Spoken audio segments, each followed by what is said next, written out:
सातवीतल्या मुलाने सहावीतल्या मुलीला I love you अशी चिठ्ठी लिहिली म्हणून शिक्षकांनी पालकांनी बेदम मारहाण केली.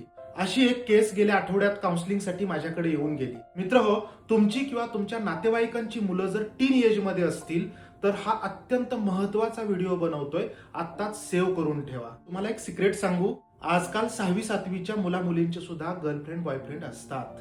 दचकलात ना? जेव्हा अशी एखादी घटना आपल्या अवतीभोवती घडते तेव्हा शिक्षक म्हणून पालक म्हणून आपण नक्की काय करतो?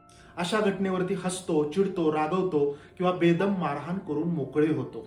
पण एवढ्याने हा प्रश्न सुटेल असं तुम्हाला वाटतं? बघा, आपली मुलं काही आभाळातनं पडलेली नसतात, ती आसपासच्या भोवतालातनच शिकत असतात ना. हे वय अर्धकच्चं असतं, संवेदनशील असतं, प्रेम वगैरे भानगडी कळण्याइतपत त्यांच्याकडे मॅच्युरिटी नसते.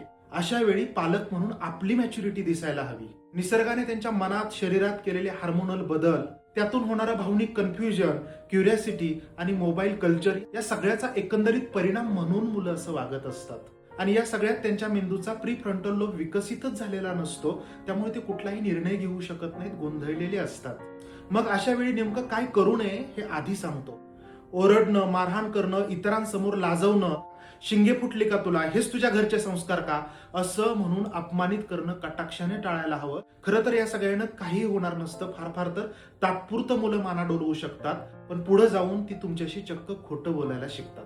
मग या सगळ्यावरती उपाय काय? अशा वेळी पालकांनी आपल्या लेकरांना विश्वासात घेणं, त्यांच्याशी मनमोकळा संवाद साधणं, तू वाईट नाही पण तुझी ही कृती चुकीची आहे, याचे परिणाम आणि धोके हे आहेत हे समजावून सांगणं, मोबाईल कंटेंटला फिल्टर लावणं, या वयातल्या मुलांना वेगवेगळ्या ऍक्टिव्हिटीमध्ये बिझी ठेवणं आणि सगळ्यात महत्वाचं तुमचा बहुमोल वेळ आपल्या लेकरांना देणं. कारण जेवढं तुमचं भावनिक नातं या टीनएजर मुलांशी घट्ट असतं तेवढं अशा प्रसंगांना दिशा देणं अधिक सोपं जातं. तुम्हाला काय वाटतं, असे विषय कसे हाताळायला पाहिजेत आणि या विषयावरती अजून तुम्हाला ऐकायचं असेल तर कमेंटमध्ये पार्ट 2 लिहा. विषय आवडला असेल तर अधिकाधिक पालकांपर्यंत शेअर करायला विसरू नका.